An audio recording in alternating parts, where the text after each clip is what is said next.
Meditación 14, ejercicios espirituales al clero, Padre Alfredo Sáenz, jueves 18 horas.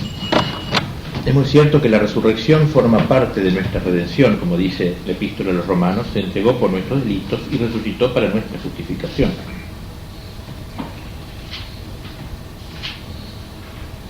La pasión ha de estar siempre en nuestro corazón, como nos enseña Cristo en esta contemplación, porque es el cumplimiento de las Escrituras, y sin ella no nos podríamos salvar.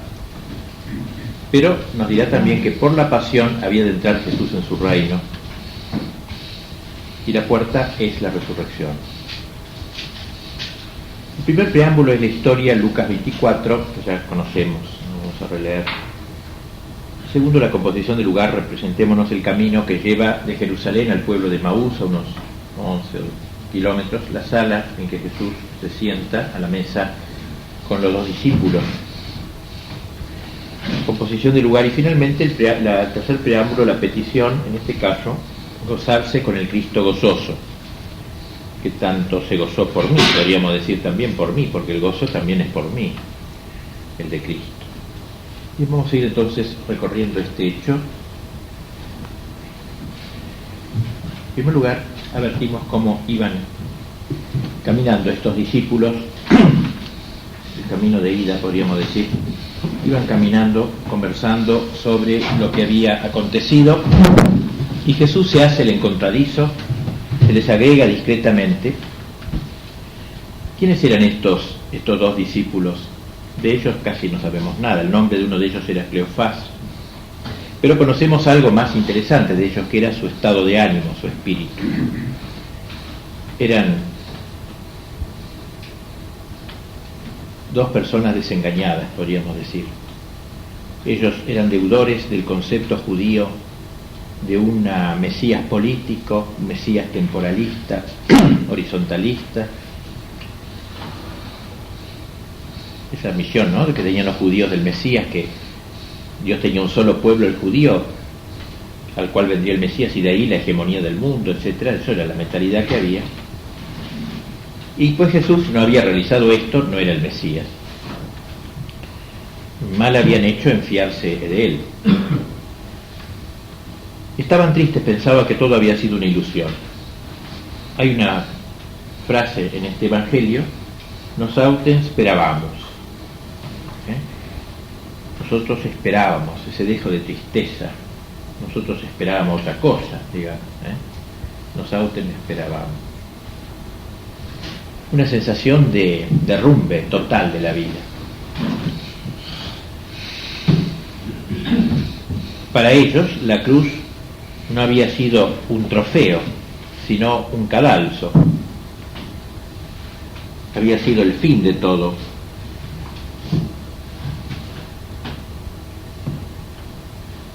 En los acontecimientos salvadores veían una ocasión de disgusto.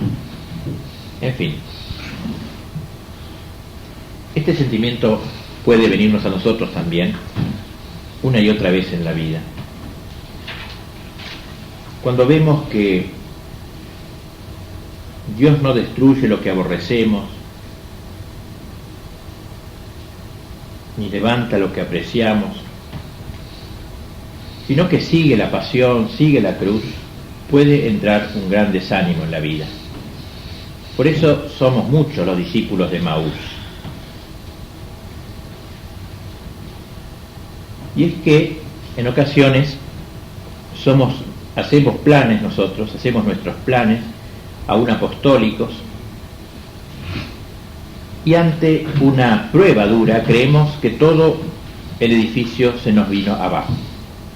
Es decir, que muchas veces nos podemos fingir un plan de Dios en nuestras vidas.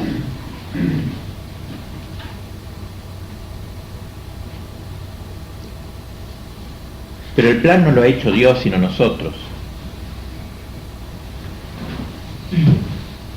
Y cuando vemos que no prospera, creemos que Dios nos ha abandonado. Nos autem speravamos.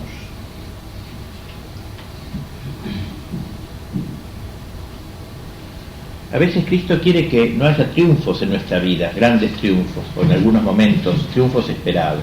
Es terrible el fracaso. No debemos desear el fracaso.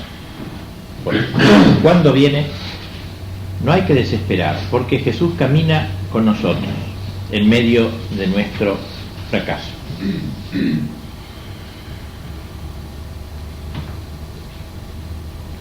Desilusionados pues los discípulos y desengañados también.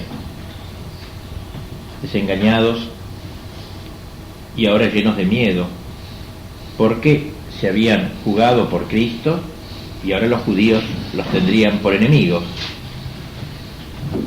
Y como habían perseguido al maestro, los perseguirían a ellos. Por eso huían, se iban al campo donde no había tanto peligro. Allí vivirían en paz hasta que pasase este lío y la gente se fuese olvidando con el tiempo del asunto. Entonces volverían a la ciudad y no se enredarían más ya con ningún predicador, con ningún profeta.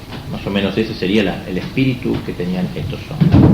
Les dolía, por cierto, que hubiesen crucificado a Cristo, lo sabían bueno, pero era demasiado comprometido lo que estaba sucediendo y hasta allí no. Jesús conocía esta disposición espiritual de sus discípulos, no solo la de estos dos, sino de tantos otros. Jesús había procurado eliminar en ellos aquella religión horizontalista cuando estaba con ellos, dándoles la verdadera doctrina. No lo había logrado. Estos hombres estaban cerrados a todo lo sobrenatural. Pero Jesús no los abandonó en vida, tampoco ahora los va a abandonar, que los ve más ofuscados.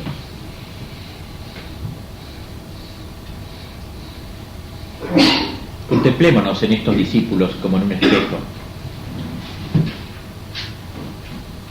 Recordemos lo que San Ignacio nos ha enseñado en los binarios. Tal vez cualquier tribulación nos mueve a huir de Jerusalén a Emaús. Y mientras huimos nos vamos intoxicando, rumiando nuestro fracaso, cómo Dios me abandonó. Qué parecidos son realmente. Por eso es una meditación tan cercana a nosotros, la contemplación de Emaús. Bien, en estas disposiciones llegó la visita de Cristo para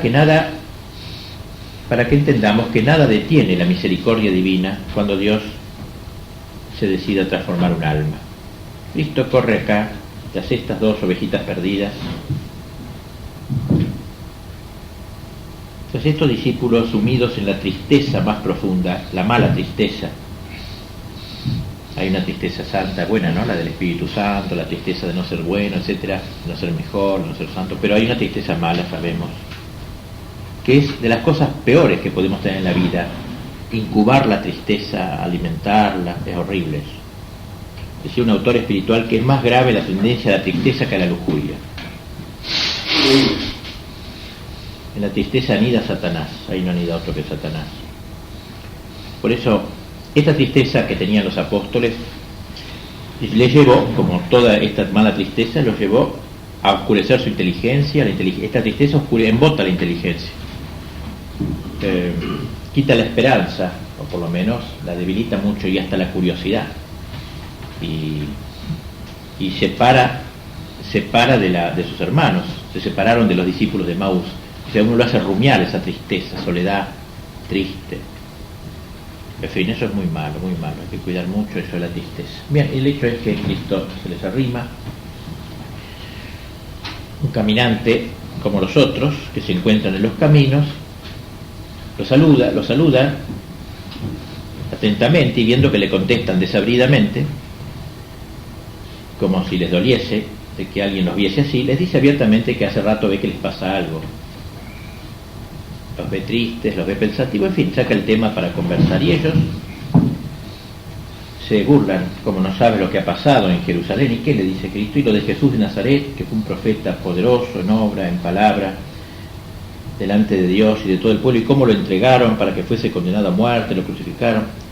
Nos me esperábamos, aquí vienen nosotros esperábamos, que él era el que iba a liberar a Israel, y hace ya 3 días que ha muerto. Es cierto que algunas mujeres han dicho que han visto que han ido al sepulcro y no estaba, pero Se le dicen todos los argumentos de la resurrección, pero sin aceptarlos.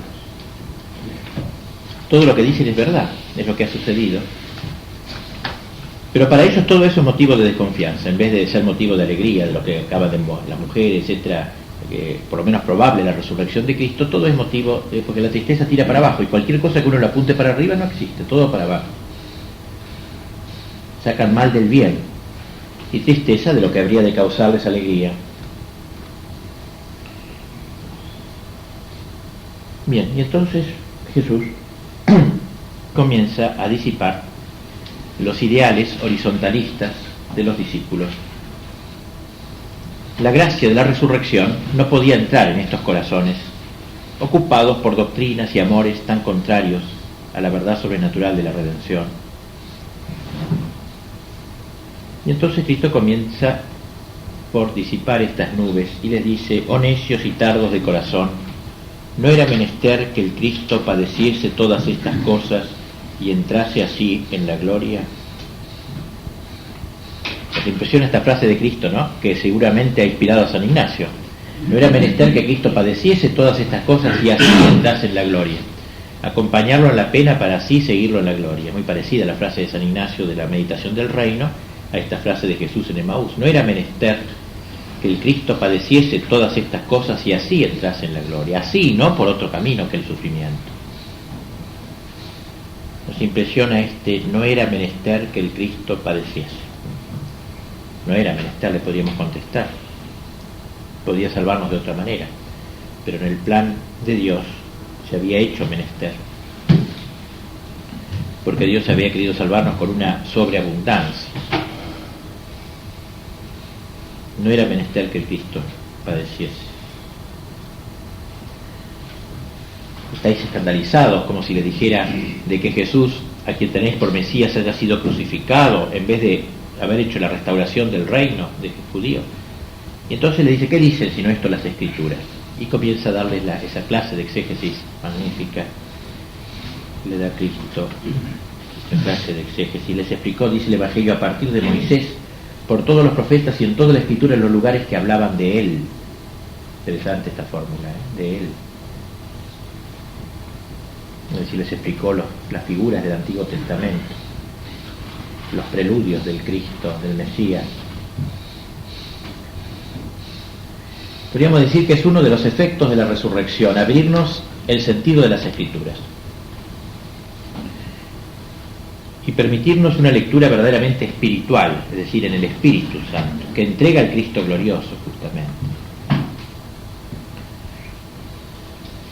Esa lectura de la Escritura a la luz de Cristo, que es el guía de la Escritura, el foco que ilumina desde el Génesis hasta el Apocalipsis. Esos dos libros que son un libro, si se los lee independientemente de Cristo, no se llega a la napa más profunda. Bien, estos discípulos de Emaús debían pasar a otro plano. Vivían en el plano de lo visible, de lo temporal. Debían morir ellos también, hacer su Pascua. Sus ojos eran los ojos de la carne todavía, no habían resucitado con Cristo. Vosotros estáis sin inteligencia, les dice, estáis sin conocimiento.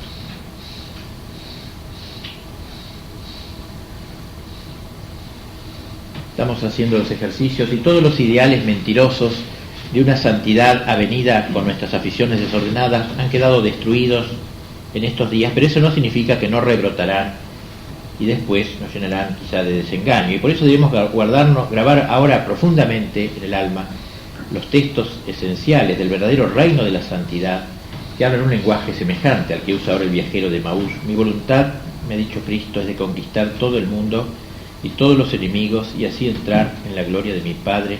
Por tanto, quien quisiere venir conmigo, ha de trabajar conmigo, porque siguiéndome en la pena, también me siga en la gloria. Y yo le he contestado que quiero y deseo, y es mi determinación deliberada, de imitaros en pasar todas injurias y todo vituperio y toda pobreza. No volvamos, pues, a estos ideales judíos, a estos ideales de bienestar temporal para que Jesús no nos tenga que volver a llamar necios y tardos de corazón. Son muchos los que han hecho los ejercicios, han conocido la idea de la santidad, y con todo, cuando llega un Viernes Santo, un Calvario, un sepulcro, huyen desengañados hacia Emaús.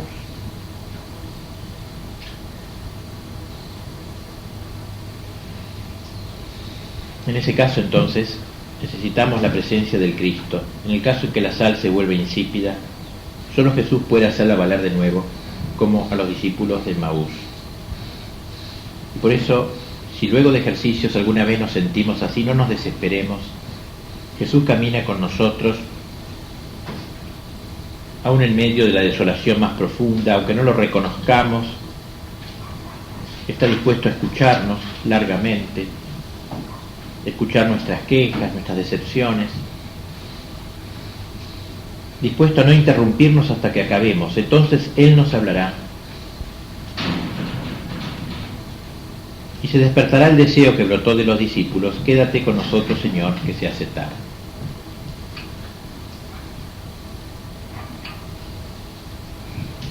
Porque los discípulos de Emaús, al oír las palabras de Jesús, se fueron sintiendo como transformados, cosa de lo que se darían cuenta después. Se les encendía el corazón, se les ponía ardiente, y por eso cuando Jesús hace el ademán de seguir de largo, lo invitan a quedarse. Es que en realidad este estar de Jesús con nosotros es siempre santificador, aunque no tengamos conciencia de ello. Los ratos de oración árida, los ratos que se pasan delante de Jesús sacramentado, áridos, las comuniones, por más desolados que estemos, tienen una eficacia insospechada. Nos parece que no estamos con Jesús, pero Jesús está con nosotros. Tal cual como los discípulos de Emaús. Ellos no creían que Jesús estaba con ellos. Ese compañero desconocido le obligaron a quedarse con estas preciosas palabras: quédate con nosotros, pues atardece y el día ya ha declinado. Podría ser una ejaculatoria, es en esta época tan trágica de la vida del mundo y de la Iglesia, pedirle al Señor que se quede con nosotros porque las nubes se condensan, atardece, declina el día, quédate con nosotros, Señor. Llega la noche y Jesús nos hizo rogar. Comienza la cena y, como sabemos, Jesús hace una acción que recordaban habérsela visto hacer: tomó pan, lo bendijo, lo dividió y se lo dio. Y al hacer esto apareció como era, ya no el peregrino, era Cristo, pero transfigurado.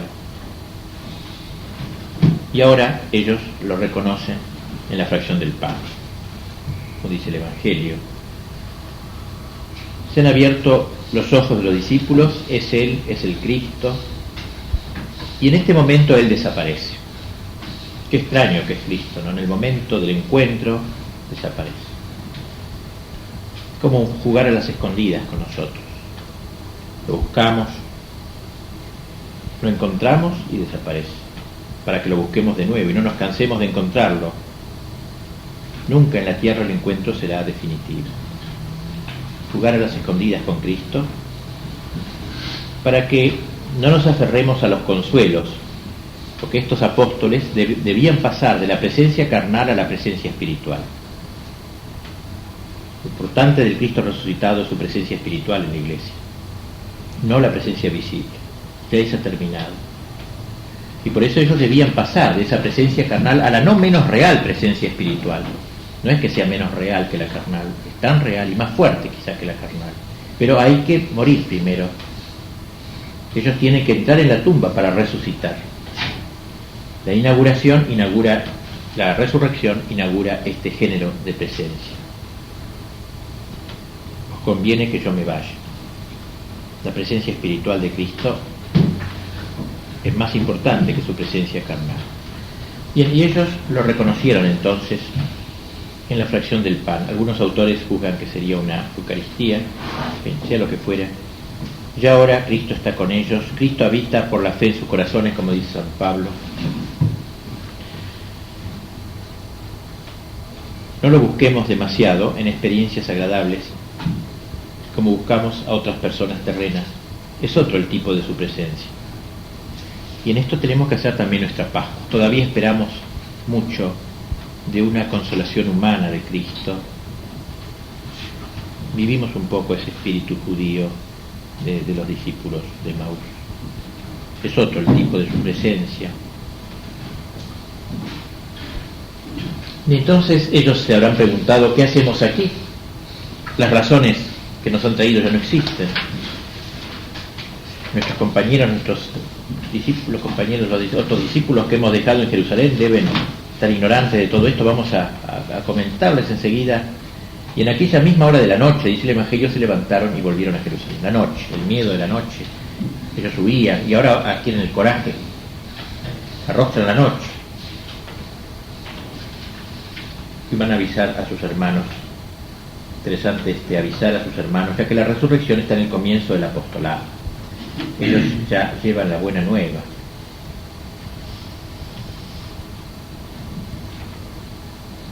Ya no están encerrados en su tristeza cenagosa, sino que ahora ya están iluminados por el Cristo glorioso. Llegan a Jerusalén, van al cenáculo, llaman a la puerta, llegan con la noticia y se dan un chasco porque los otros ya lo sabían, ya lo habían visto también. Y esto nos enseña que no tenemos que apropiarnos de Cristo ni tener envidia alguna en nuestro apostolado. Lo importante es que Cristo sea glorificado. Bien, hagamos entonces este rato de contemplación del misterio de Maús, entrenándonos en la cuarta semana, pidiendo este gozo espiritual con Cristo y tratando de ver en estos discípulos todo el paso que debemos hacer, toda la Pascua, el éxodo, el tránsito que debemos hacer, de una mirada quizás un poco carnal todavía, a una mirada sobrenatural. Gracias, Señor, por todos los beneficios que hemos recibido de tus manos, por Jesucristo nuestro Señor.